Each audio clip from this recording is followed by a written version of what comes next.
The Koondrook Tramway was a line that branched off at Kerrang, then through some tiny local communities and ended at a town at the Murray River. The line had a whole host of steam and questionable locomotives.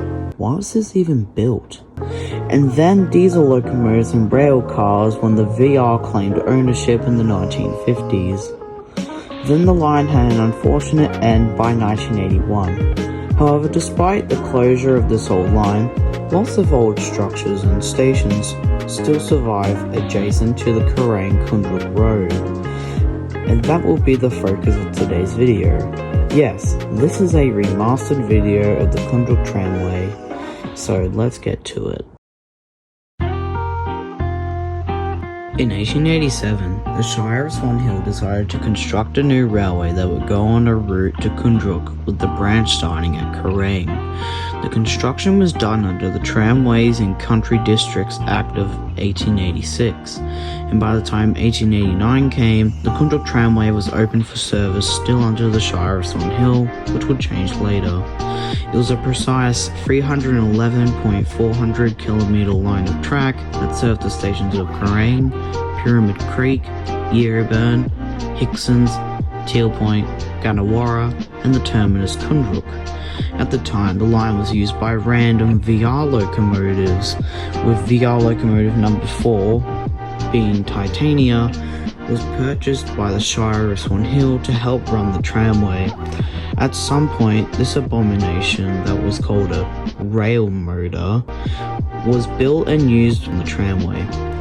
By New Year's Day 1898, the Shire of Swan Hill that was centred in Kerrang was renamed the Shire of Kerrang, and by the 1920s, construction of the tramway was £31,229.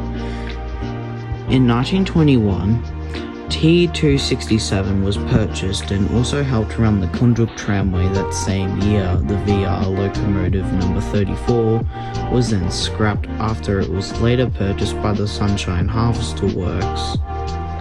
In 1929, a tram that was based on the LNER Y1 Sential trams was constructed by the Sential Wagon Works in Shrewsbury and was imported to the tramway that same year.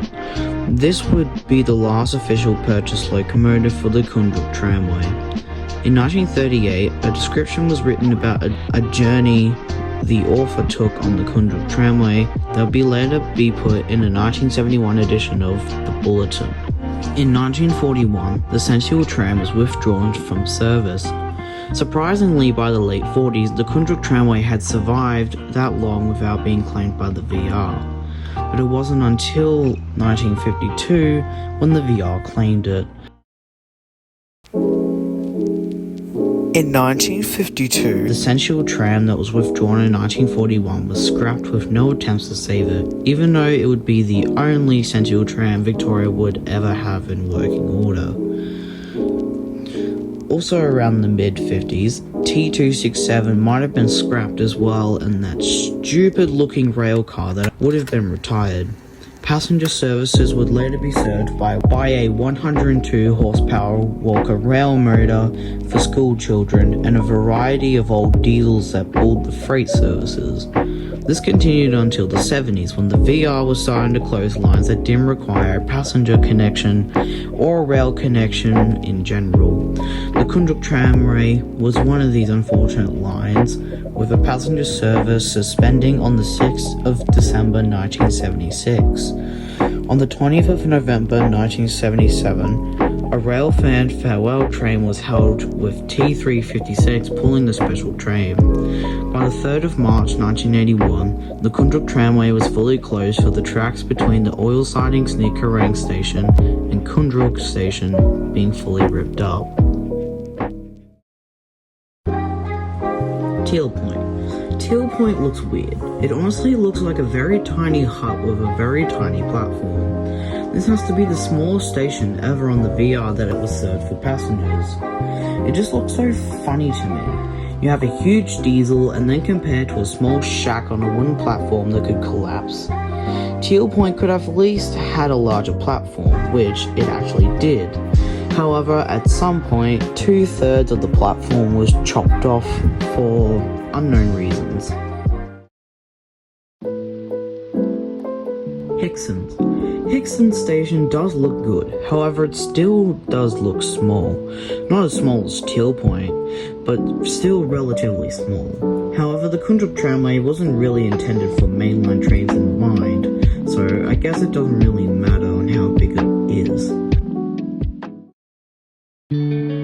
Koondrook. I think Koondrook has to be the best looking.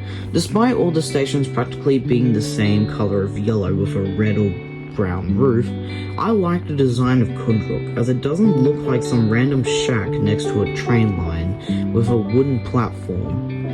Koondrook was also the only station on the line that had a good station, turntable, and a platform that didn't look like you could fall through it, although that was probably because it was the terminus station. At the goods shed, there was a few tracks that either went to Mirabit or Echuca on the left and right. Any other goods probably would have been unloaded at the tiny stations. Seriously, how can you load and unload passengers and freight at Teal Point? Thanks for watching this remastered video of the Koondrook Tramway, and I hope you learnt a lot more than the original. Also, just a reminder, the re-edited version was just a slight increase of my original voice, but that will be deleted once this video comes out. Anyways, I hope you enjoy, and I'll see you in Victoria Lines episode 3.